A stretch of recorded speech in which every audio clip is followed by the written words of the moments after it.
Tragedia di Fara, Simone resta grave ma ci sono miglioramenti clinici. È stato operato stamattina alla gamba. Intanto ai giovani arriva l'appello del prefetto Maria Rosaria Laganà: non abbassate la guardia in strada, portate sempre il casco. A Casa Pensi mancano 65 ospiti, un'intera ala ormai è stata svuotata, il bilancio in rosso. Parla il direttore Gianni Zorzetto che si difende: non ho licenziato, la cooperativa per questi 5 mesi può spostare i lavoratori. Coronavirus e crisi, almeno il 40% delle famiglie non riuscirà a pagare l'affitto degli ultimi mesi, la denuncia del Sunia. Rivoluzione nel trasporto pubblico, sui mezzi MOM arriva il termoscanner, una specie di pellicola protettiva in grado di pulire l'aria da germi, virus e batteri. Comando in azione nella notte, colpo andato a segno a Cappella Maggiore, dove 4 uomini hanno fatto saltare in aria lo sportello Bancomat, svegliando mezzo paese.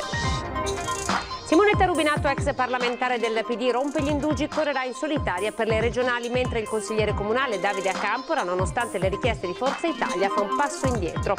Nonno Angelo, operato stamattina nel giorno del suo 103° compleanno all'ospedale di Conegliano, l'intervento urgente per l'impianto di pacemaker.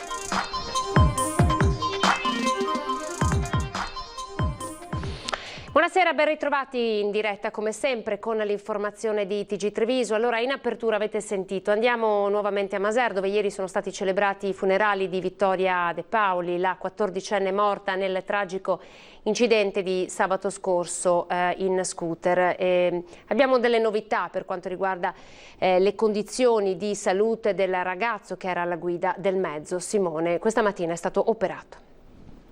Simone è operato al femore stamattina. Il giovane 17enne alla guida della Vespa, coinvolto nell'incidente in cui ha perso la vita Vittoria De Paoli, è in coma farmacologico. Ha un polmone perforato, una grossa ferita alla testa. Le sue condizioni restano gravi, ma ci sono stati dei miglioramenti clinici. Per lui ci sono speranze. Questa mattina il prefetto di Treviso, Maria Rosaria Laganà, come funzionario dell'interno ma anche come mamma, ha voluto lanciare un messaggio a tutti i ragazzi a non abbassare mai la soglia di attenzione quando si mettono in strada. Probabilmente nessuno immaginava, questi ragazzi pensavano di fare un giro senza grandi problemi e quindi di non usare il casco. Ecco, ha una leggerezza che appunto può avere conseguenze irreparabili e quindi la prudenza non va mai messa da parte. Il sindaco di Maser e il padre spirituale Don Fabio Bertuola hanno chiesto ieri pubblicamente durante i funerali davanti a centinaia di persone di sospendere il giudizio, fermare la rabbia e lasciare il posto alla speranza. Una cerimonia composta, quella di ieri, come il dolore della famiglia della ragazza. Anche i genitori di Simone erano presenti, mischiati tra le centinaia di persone che hanno raggiunto gli impianti sportivi di Crespignaga. Il dolore che attraversa il cuore dei suoi genitori e delle sue sorelle ha ferito anche il nostro cuore. Una ragazza solare ben voluta, amata. Particolare commozione hanno suscitato le parole degli amici di lei che hanno seguito la funzione celebrata da Don Fabio Bertuola. Distrutti dal dolore ma uniti nell'ultima carezza, la famiglia e i compagni, le amiche di sempre. Non faccio altro che pensare ai tuoi occhi chiari e grandi che sorridono. Sarai unica. Era particolare la nostra amicizia, niente invidie, tante risate, momenti unici. Non potrò mai ringraziarti abbastanza per tutto quello che mi hai dato. A te che non ti piace mai e sei una meraviglia. Questo verso mi ricorda tutte quelle volte che prima di esibirti mi guardavi insicura e io volevo solo urlare quanto bella e speciale tu fossi. E poi la voce, quella di Vittoria, le sue ultime parole che si fanno canzone prima di lasciare andare, l'immagine di lei come in una nuvola, palloncini bianchi al cielo.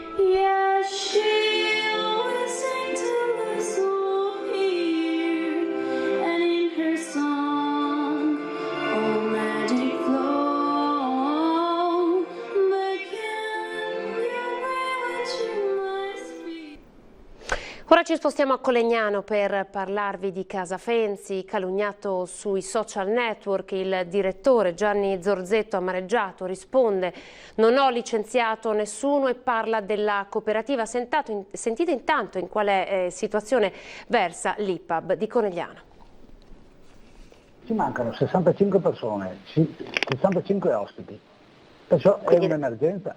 Non ci sta il direttore di Casa Fenzi a diventare il bersaglio di un attacco trasversale di sindacati e operatori sociosanitari contro la gestione del personale. I problemi di bilancio dell'IPAB sono evidenti. I dipendenti pubblici che lavorano nella struttura per contratto non possono essere messi in cassa integrazione, mentre il crollo delle entrate e l'emergenza Covid che li ha duramente colpiti hanno completamente svuotato un'ala della struttura. Tutto il padiglione est che gestiva la cooperativa è vuoto. Cosa faccio? Mi tengo là la cooperativa a fare niente? Ho anche un problema di bilancio per tante altre cose. Io non ho licenziato nessuno. È un problema della cooperativa. La cooperativa ha N case di riposo RSA. Può riciclare tranquillamente il personale oppure può chiedere la cassa integrazione, io spero che l'abbia chiesto. Il reparto gestito dalla cooperativa veronese Promozione Lavoro è destinato a diventare stanteria, luogo in cui gli ospiti che entrano in casa per la prima volta devono rimanere in isolamento per 15 giorni. Sono le nuove direttive dell'ASL. Zorzetto denuncia anche l'assenza dei vertici della cooperativa che 15 giorni fa, alla notizia della sospensione dell'appalto, non erano presenti. Mi sono impegnato di relazionare ai dipendenti della cooperativa, dato che i vertici mancano, non si fanno vedere. Io ho detto, se al 30 settembre io ho, passatemi il termine, colmato una parte dei vuoti, sono pronto a chiedere alla cooperativa, mettimi a disposizione altri 1, 2, 10, 20 dipendenti. Perché chiaramente io con i miei numeri non ce la faccio. Casa Fenzi duramente colpita dal Covid, 27 i decessi, 5 i fascicoli aperti. Da ieri stanno arrivando i nuovi ospiti, ma potrebbe volerci molto tempo per ritrovare quella normalità che il coronavirus ha brutalmente spazzato via. Dalla situazione di Casa Fenzi alla situazione di tante persone che a causa anche di questo coronavirus versano in un grave stato di difficoltà economica. Parla il SUNI e racconta che almeno il 40% di locatari non sarà in grado di pagare l'affitto. Dagli affitti commerciali alle locazioni abitative, la crisi in corso sta già avendo un forte impatto anche sulle persone che vivono in affitto. Sono sempre di più infatti quelli che chiedono un aiuto per arrivare alla fine del mese. Il SUNIA ci segnala che molti inquilini, tanti anche gli studenti fuori sede, che si stanno rivolgendo ai loro sportelli ed ai CAF per richieste d'aiuto data l'impossibilità di pagare l'affitto, ed in molti stanno già facendo i conti con ingiunzioni di pagamento e sfratti. Secondo il SUNIA il 40% degli inquilini non riuscirà a far fronte al pagamento del canone. Di questo 40% il 20% non pagherà completamente l'affitto e quindi ci aspettiamo un autunno molto caldo per quanto riguarda gli sfratti per morosità. I proprietari di immobili e inquilini hanno presentato ai comuni della Marca una lista di proposte concrete per fronteggiare la questione affitti. Con loro hanno firmato tutte le sigle sindacali della provincia. Ai comuni chiedono sconti sull'IMU, aiuti economici per i proprietari, contributi per le spese condominiali. Avere un condomino moroso per le spese condominiali ricade anche sugli altri condomini. In questo non solo gli inquilini ma anche i proprietari della propria abitazione che si sono visti magari calare il reddito in questi mesi, e questo comporterà naturalmente una ricaduta sull'intero condominio. A livello regionale qualcosa si è già mosso. La Regione ha predisposto un contributo per gli affitti legato all'emergenza che prevede di erogare 400 euro a chi ha avuto una riduzione delle proprie entrate di almeno il 50% nel trimestre marzo-maggio rispetto allo stesso periodo del 2019. Ma la scadenza del 5 luglio per presentare la domanda è troppo ravvicinata. E non solo, è anche molto complicato completare la domanda. La persona deve farla personalmente, appunto, con uno smartphone o con un tablet, con un computer, e quindi è evidente che molte persone non riusciranno ad avere accesso a questo fondo. Siamo al caso Stefanel, salgono a 3 le manifestazioni di interesse, scadeva ieri a mezzanotte infatti la possibilità di farsi avanti e poco prima del termine è arrivata la proposta sulla scrivania del commissario Raffaele Capiello, incaricato di traghettare la società verso un futuro migliore. Non è escluso che ci siano state anche altre manifestazioni di interesse verso lo storico marchio trevigiano. In ogni caso le prime 2 offerte arrivavano da un fondo straniero e da un imprenditore italiano appoggiato ad un altro soggetto investitore. Adesso parliamo di viabilità. C'è stato un incontro oggi tra il prefetto di Treviso e il sindaco di Vittorio Veneto. Attenzione, giro di vite alle gare di moto sul Fadalto. Limitare al massimo queste pratiche che tra l'altro purtroppo sono comuni anche ad alcuni altri tratti della montagna trevigiana e non solo, quindi le gare tra motociclisti, e su questo faremo un incontro anche con la prefettura di Belluno e anche ovviamente con i comuni dell'altra provincia. Il problema è noto, ma per limitarlo una volta per tutte si aprirà una collaborazione anche con le istituzioni bellunesi, il Fadalto, teatro di corse illegali o comunque di prodezza ai limiti e oltre dell'incoscienza. La questione è tornata di attualità dopo gli ultimi weekend contrassegnati da un forte pendolarismo tra pianura e montagna, con le lunghe code registrate nelle domeniche di giugno, complici cantieri sulle gallerie al Montebaldo, criticità che il comune di Vittorio Veneto ha portato in un tavolo in prefettura, presente anche la società Autostrade. Con Autostrade ci ha anche assicurato che parte dei lavori finiranno già la settimana prossima, quindi il prossimo fine settimana le cose dovrebbero già andare un po' meglio.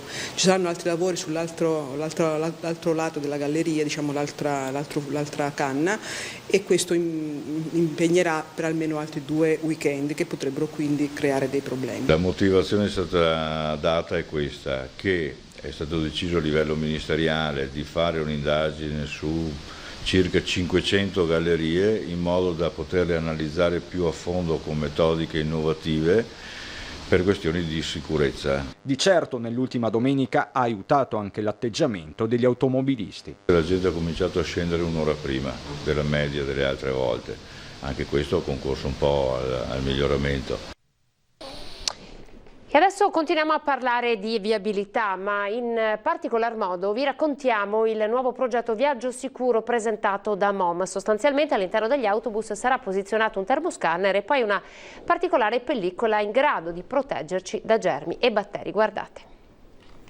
Pellicola adesiva sui finestrini che sanifica l'aria degli autobus, termoscanner ad ogni entrata. Con il progetto Viaggia Sicuro è al via la sperimentazione per aumentare la sicurezza ambientale all'interno dei mezzi pubblici della mobilità di marca. Ora che in Veneto non sono più in vigore le limitazioni della capienza, per MOM è di prioritaria importanza innalzare al massimo le tutele dei passeggeri. Abbiamo deciso che bisogna fare qualcosa dopo l'ordinanza del governatore che ha dato questa possibilità di utilizzare la capienza al 100%. Adesso tocca alle aziende fare la propria parte e MOM sta facendo la propria parte investendo in tecnologie, soprattutto in sicurezza. Dopo aver sottoposto tutti i 600 dipendenti al test seriologico, l'azienda installerà nei suoi mezzi entro settembre dei termoscanner all'ingresso degli autobus in grado di misurare la temperatura e di segnalare chi è privo della mascherina. I trasgressori rischiano una sanzione salata anche oltre i 400 euro. Nessuna mascherina, temperatura normale. Le sanificazioni dei mezzi sono quotidiane, ma ora in ogni autobus verrà installata una pellicola adesiva trasparente trattata superficialmente con nanoparticelle di biossido di titanio. È la prima azienda di trasporti che utilizza questi pannelli adesivi quasi invisibili ai passeggeri che grazie alla luce solare sono in grado di filtrare l'aria all'interno dei mezzi. Il virus del Covid verrà completamente degradato dalla tecnologia fotocatalitica e l'aria risulterà purificata. Abbiamo sviluppato un additivo fotocatalitico che si chiama WeWell, appunto, che ha la proprietà, una volta attivato da una sorgente luminosa e in presenza di un minimo di arieggiatura, di eliminare tutte quante le sostanze inquinanti che ci sono nei paraggi. Per sostanze inquinanti cosa intendo? Tutte le organiche e inorganiche, quindi da batteri, virus, muffe, le muffe le previene, funghi, acari, tutto.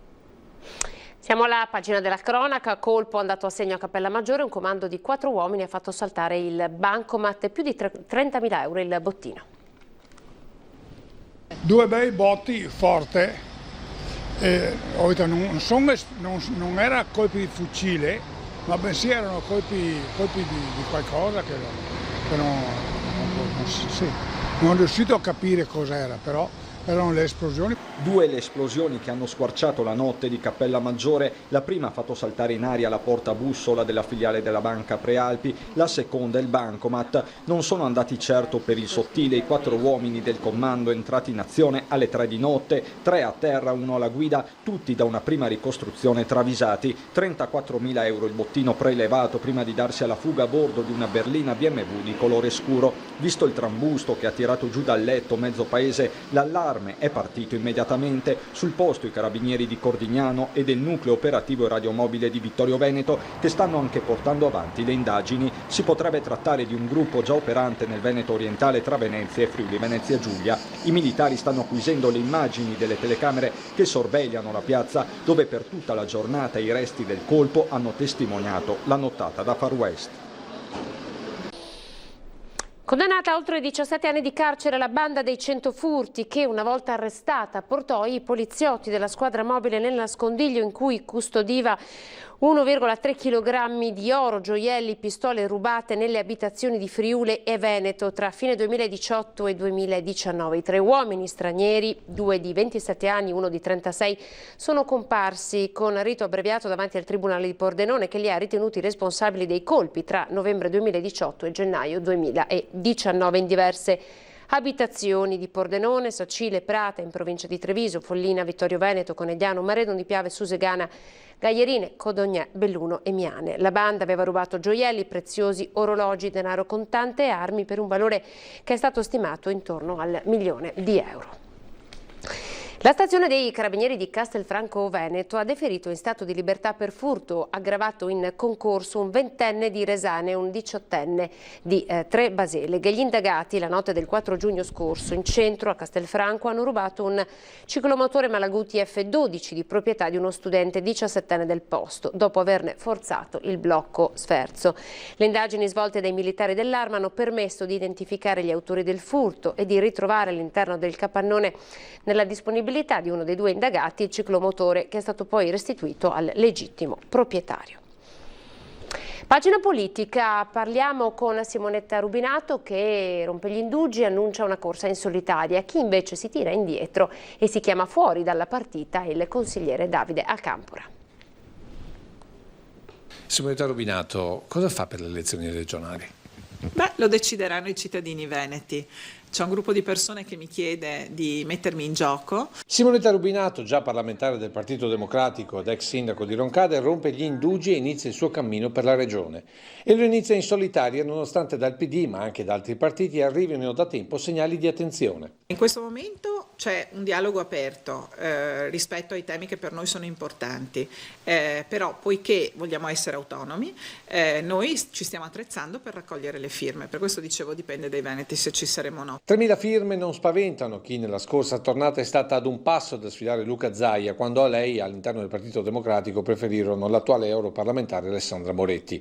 Un partito che inizialmente si è fatto avanti con il candidato presidente padovano Arturo Lorenzoni, ma poi più nulla. Chiara la motivazione legata all'autonomia del Veneto che spinge Simonetta Rubinato a questa nuova sfida. I partiti nazionali non sono veri partiti federali, manca un partito federale oggi in Italia, quindi la nostra idea è che bisogna ripartire dal basso, dal popolo, per dare risposta a quella domanda democratica attraverso un soggetto politico territoriale. Così come a Bolzano c'è la SVP, la Südtiroler Volkspartei, che negozia con il governo nazionale, con i partiti nazionali, il sostegno al governo a fronte di chiari riconoscimenti di spazi di autonomia. E per un ritorno alla politica c'è chi in queste regionali è già stato protagonista del gran rifiuto, Davide Acampora, consigliere comunale di Forza Italia a Treviso. Sì dai, chiamiamolo gran rifiuto. Io intanto tengo a ringraziare Baratto e il sindaco Chies, insomma, per la fiducia che hanno riposto in me e per il fatto di avermi chiesto di entrare in lista e rappresentare la città di Treviso.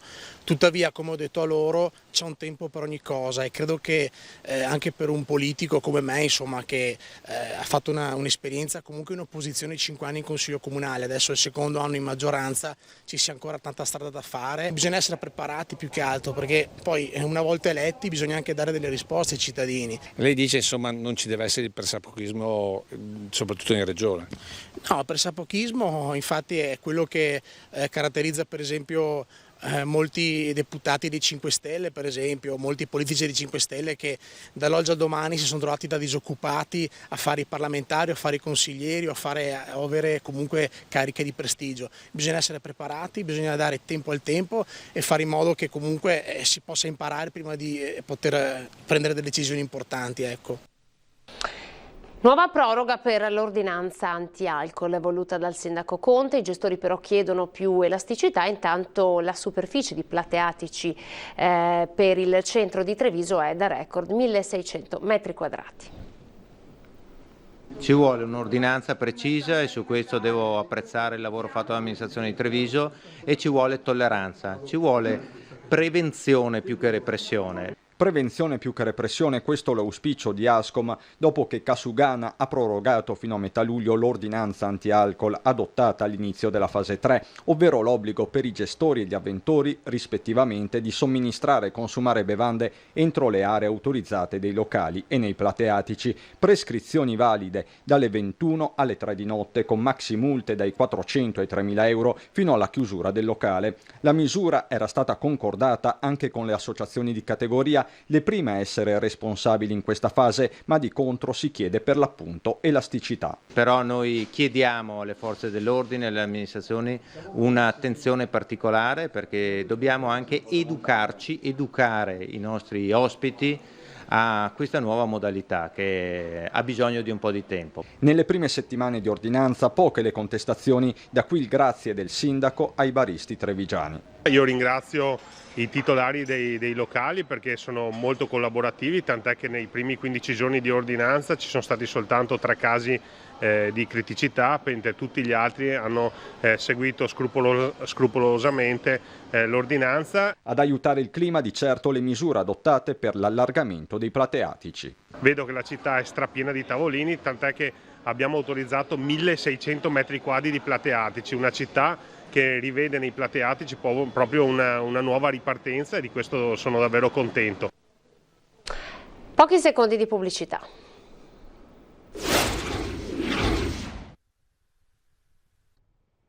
Eccoci, ben ritrovati, ripartiamo dalle vendite promozionali che sono state autorizzate già a partire da ieri, 1° di luglio, ma pare che non tantissimi negozi nel Trevigiano abbiano approfittato di questa opportunità. Forse soprattutto per i clienti più affezionati non chiedere lo sconto sia un modo per andare incontro alle difficoltà dei propri fornitori. Da ieri 1° luglio i negozi possono iniziare le vendite promozionali in deroga alla regola generale che non le consente a ridosso dei saldi, che quest'anno inizieranno il 1° di agosto. Lo prevede il disegno di legge Misure per il commercio a fronte dell'emergenza epidemiologica da Covid-19, approvato all'unanimità in terza commissione. Un'opportunità che a Treviso però non è stata colta. Sono pochissimi infatti i negozi che le hanno attivate e i clienti che ne hanno fatto richiesta. Chi ha iniziato questo processo aggressivo di vendita dice che non è che stia dando grandi risultati.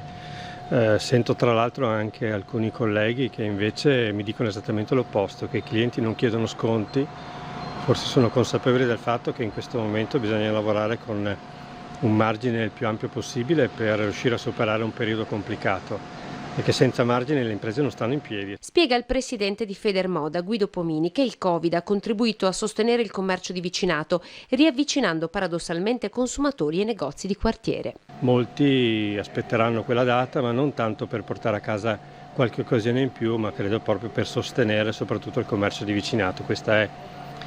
Non si può dire che sia un dato statistico, ma è una sensazione veramente concreta. Avete fatto acquisti in vendita promozionale voi? Sì, noi siamo sempre pronti. Quindi avete usufruito della vendita promozionale? Anche sì. Ma secondo voi ha senso se poi tra un mese partono i saldi? Diciamo che prendiamo le occasioni, ecco. Signora, buongiorno, alla ricerca della vendita promozionale? No. In Incontro questa mattina tra il prefetto Maria Rosaria Laganà e gli alpini di Treviso, accompagnati dal sindaco Conte e dal presidente del Consiglio Comunale Giancarlo Iannicelli. Penne Nere che con l'occasione hanno tradizionalmente consegnato il Libro Verde della Solidarietà, una raccolta dell'attività di volontariato delle Penne Nere per il 2019 con donazioni per un valore di oltre 200.000 euro e soprattutto quasi 86.000 ore di lavoro a favore della collettività. Dal prefetto il ringraziamento per il Libro Verde e la consapevolezza che l'edizione 2020 sarà ben più corposa considerando ciò che hanno fatto e stanno facendo gli alpini con l'arrivo del coronavirus. Ed ora torniamo a parlare della cancellazione del Palio di Montebelluna con il presidente Nicola Palumbo, che spiega come la manifestazione di fatto rappresenti molto di più di una festa paesana. Sentite. Significa tantissimo per tanta gente, significa per tanti, guardi, io ho visto membri di contrade in lacrime quando ho dovuto dire sabato mattina scorso che non si sarebbe fatta l'edizione 2020. La cancellazione del Palio di Montebelluna, edizione numero 30 a causa dell'emergenza Covid, è una ferita profonda per chi ogni anno investe tempo, energia e entusiasmo nell'evento. Vive il Palio in un modo che, come dire, difficilmente altri potrebbero capire. Queste in realtà, oltre a tenere viva una tradizione che significa molto per la nostra terra, ma fanno anche un'opera di raccolta fondi essenziale per il terzo settore. Il Palio non è solo un appuntamento storico, l'occasione per far festa, ma un senso di identità che racchiude in sé molto altro, un aiuto concreto a parrocchie, associazioni cooperative. Nell'immaginario è, ma sì dai, abbiamo rinunciato a una festa, non si beve una birra assieme, pazienza. Se però andiamo a scavare sotto incontriamo quello che queste realtà fanno ed è davvero molto. Quante parrocchie sono sorte grazie all'intervento di Sagre, quante realtà sono state supportate con operazioni di solidarietà. Sono poco ottimista se guardo al 2021, dice Palumbo, che disegna un futuro al momento con poche certezze. Dovremmo contare i cocci, vedere chi è rimasto vivo, perché queste realtà vivono solo della loro capacità di attirare donazioni, sponsorizzazioni o raccogliere fondi con la somministrazione. Se tutto questo viene meno, non è impossibile che tanti tirino la serranda giù. Un altro evento, Suoni di Marca, che ha portato sulle mura di Treviso almeno 200.000 persone ogni estate. Ebbene, al contrario di quello che si sarebbe potuto pensare, il Comune ha detto si farà. Sentite. A un certo punto avete detto si può fare. Ma sì, bisogna dare dei segnali, nel rispetto naturalmente della norma, garantendo la sicurezza, però bisogna guardare avanti. E da questa decisione è ripartita Suoni di Marca, la storica manifestazione estiva sulle mura di Treviso. Una scelta in controtendenza rispetto all'artigianato vivo di Cisono o al Palio di Montebelluna, solo per citare eventi cancellati dal pericolo contagio. Treviso invece va avanti, certo con regole diverse, numeri contingentati e meno giorni di spettacoli, ma non vuol far vincere il virus sul piano della socialità. Bisogna ricominciare a vivere, riacquistare una certa normalità ed era importante farlo partendo dalla musica, che per definizione è qualcosa che genera socialità, genera allegria, genera voglia di riprendersi gli spazi pubblici che la pandemia in qualche misura ci ha limitato. Così Suoni di Marca torna per 3 giorni dal 6 all'8 agosto e in un altro luogo della città, il Parco di Villa Margherita. La ripartenza è proprio partita su un luogo che Villa Margherita ha avuto già in passato un Suoni di Marca dignitoso, quindi un parco raffinato, un parco che è il parco della città di Treviso. Regole chiare e soprattutto posti limitati. Se rimarranno queste norme, non più di 1000 persone ai concerti che si terranno nell'area della Cedraia, da prenotare acquistando i biglietti per seguire rigorosamente da seduti. 300 invece i posti per l'area ristoranti a ridosso del Teatro del Parco, decisamente ridotti rispetto alle scorse edizioni.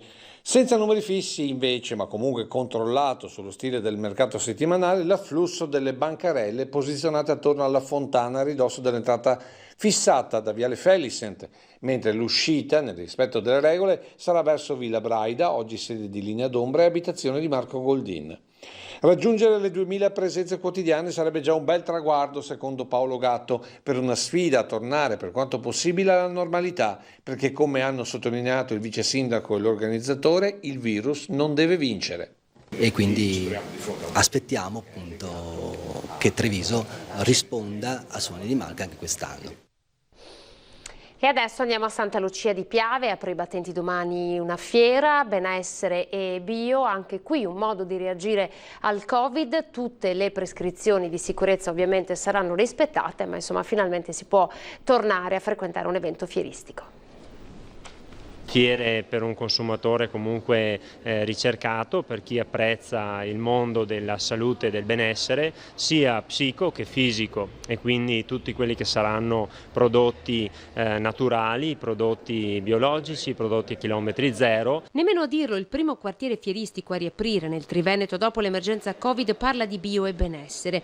A Santa Lucia di Piave da domani oltre 100 espositori porteranno in fiera una delle più grandi rassegne dedicate al benessere biologico naturale biodinamico.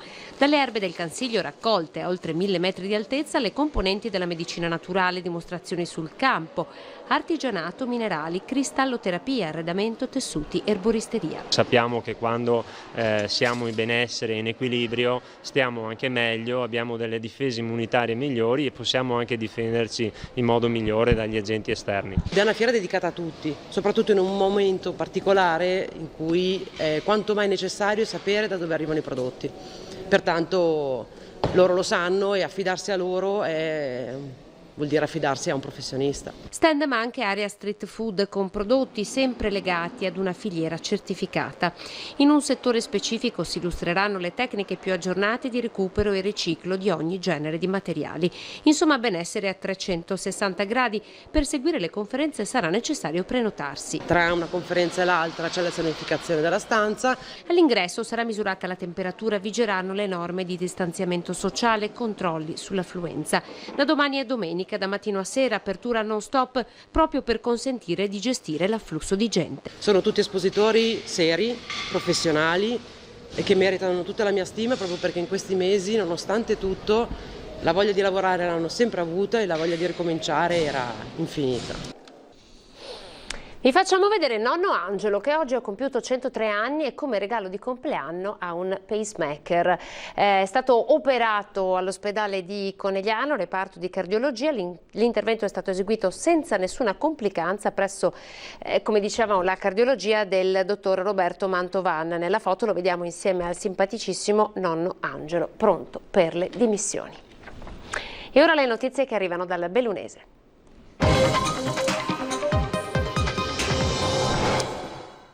Campionati mondiali di sci alpino sono stati confermati per il 2021, bocciata la proposta della FISI che per precauzione aveva chiesto lo slittamento al 2022. Indietro le lancette dei campionati mondiali di sci di Cortina d'Ampezzo che dopo la proposta di slittamento al 2022 per superare l'onda Covid si sono rimaterializzate nella data iniziale, cioè a febbraio 2021. Così ha deciso la FIS, che si è anche impegnata a garantire 10 milioni di franchi svizzeri nel caso di cancellazione dovuta a un eventuale ritorno della pandemia. La federazione si è adoperata per il ritorno al 2021 e per avere il supporto che ci è stato garantito, quindi è stato premiato il lavoro di tutta Italia, ha detto all'ANSA il presidente della FISI, Flavio Roda. La conferma dei mondiali al 2021 era una decisione nell'aria, tanto più alla luce delle difficoltà riscontrate nel calendario internazionale delle gare e per le rimostranze sempre più forti degli atleti. Noi siamo comunque pronti, commenta il sindaco di Cortina, Gianpietro Ghedina, soddisfatto della disponibilità della FIS a mettere sul piatto dei soldi in caso di cancellazione dell'evento causa Covid. Ed era stata proprio la situazione legata alla sicurezza sanitaria a spingere la FISI a formalizzare la proposta di slittamento dei mondiali. Ora Cortina deve accelerare, dovremo lavorare con flessibilità, spiega Ghedina, ma Cortina dimostrerà come sempre le sue grandi capacità organizzative. E sull'organizzazione si sofferma il presidente della Fondazione Cortina 2021, Alessandro Benetton. Con la nostra disponibilità a posticipare l'evento, commenta, volevamo dare il tempo a tutto il sistema locale, nazionale e internazionale per fare un capolavoro, ma saremo pronti in ogni caso, dimostrando che un mondiale può cambiare la storia di un territorio nonostante nonostante le avversità. I lavori sulle infrastrutture sportive concentrate nel comprensorio della Tofana sono addirittura d'arrivo, pronte e rinnovate tutte le piste, mentre è attesa prima dell'inverno la conclusione della nuova cabinovia Son dei Prade, un impianto che permetterà di alleggerire il traffico verso il Falzarego. Il nodo infrastrutturale viario resta il grande punto interrogativo. I ritardi per la realizzazione delle 4 varianti sono stati confermati oggi al tavolo tecnico regionale eventi sportivi Cortina 2021, Olimpiadi invernali 2026, spiega il presidente della provincia di Belluno Roberto Padrin. A breve verrà riconvocato un nuovo comitato di indirizzo per gli aggiornamenti del caso, ma il coro è unanime. Cortina vincerà anche questa sfida. Si chiama La Bussola della Solidarietà ed è il nuovo spazio dedicato alle attività di inclusione sociale realizzato dal Comune di Belluno in collaborazione con le associazioni del territorio. Si tratta di un luogo dove far incontrare domanda e offerta di solidarietà frutto del dialogo con i cittadini, la raccolta delle istanze di chi si trova in difficoltà e la generosità di chi vuole dare un aiuto concreto. Tra le possibilità di sostegno, quelle di contribuire alle spese generali di una famiglia oppure offrire un lavoro, aiutare le persone bisognose ad affrontare i costi di affitti e bollette e infine sostenere le rette del centro estivo comunale, un modo per mettere a frutto il senso di comunità affinché chi sta lentamente e silenziosamente scivolando nella zona grigia della povertà senta di poter contare su legami sociali rigenerati e più forti. Andiamo a Belluno, ecco il Totem Card, un unico biglietto per scoprire tutte le bellezze della città storica antica. Un percorso tra i principali monumenti e musei con il supporto delle nuove tecnologie. Feltre presenta la Totem Card, un unico biglietto per scoprire le meraviglie e le suggestioni offerte dalla città arroccata sul Colle delle Capre, cinta dalle mura rinascimentali. Ne abbiamo fatto un po' una missione, nel senso che vogliamo dare alla città un nuovo ruolo attraverso proprio l'investimento in cultura e di fatto poi anche in turismo, un turismo intelligente. Io credo anche che questa situazione del Covid, per quanto ovviamente all'inizio è difficile per tutti i settori, io credo che per una città come Feltre possa in qualche modo dare un'impronta diversa anche nella prospettiva futura. Numerose le opportunità offerte dalla Totem Card, 5 i siti visitabili, comprese le ex prigioni di Palazzo Pretorio che saranno inaugurate il 24 luglio. Nel pacchetto è inclusa la visita al Museo Diocesano, col quale l'amministrazione comunale di Feltre ha da poco rinnovato la convenzione. Il Museo Diocesano attraversa praticamente nel corso di secoli, sia dal punto di vista architettonico ma anche nel itinerario a livello iconografico, iconologico, una ricchezza d'arte eccezionale, riconosciuta da tutti. Non a caso la dottoressa Anna Maria Spiazzi della Sovrintendenza ha detto che il Museo Diocesano è il più bello del Triveneto. La Totem Card sarà venduta nelle edicole, sarà offerta gratuitamente a chi soggiornerà a Feltre. I siti storici saranno aperti in collaborazione con le associazioni culturali feltrine, da sempre vicine allo sviluppo della città. Questo per noi era l'ultimo servizio, vi lascio alle previsioni del tempo e poi restate collegati con noi perché abbiamo in diretta l'assessore alle attività produttive Roberto Marcato. A tra poco.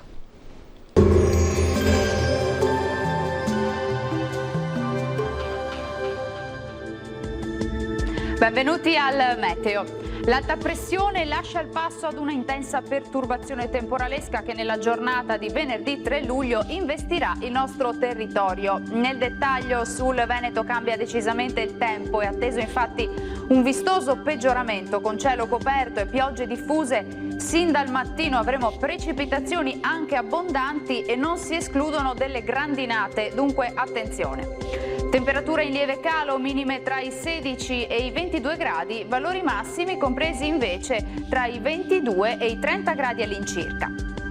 Ci spostiamo ora sul Friuli Venezia Giulia, anche qui avremo rovesci e temporali dappertutto, vedete localmente anche di moderata intensità. Temperature minime fino a 22 gradi, massime sui 26-27 all'incirca. Poche novità infine sul Trentino Alto Adige, condizioni di tempo spiccatamente instabile, vedete la grafica con piogge diffuse e intense. Calo termico con temperature minime sui 16-18 gradi, massime invece fino ai 24 all'incirca. Dal meteo di Antenna 3 per ora è tutto, arrivederci al prossimo aggiornamento.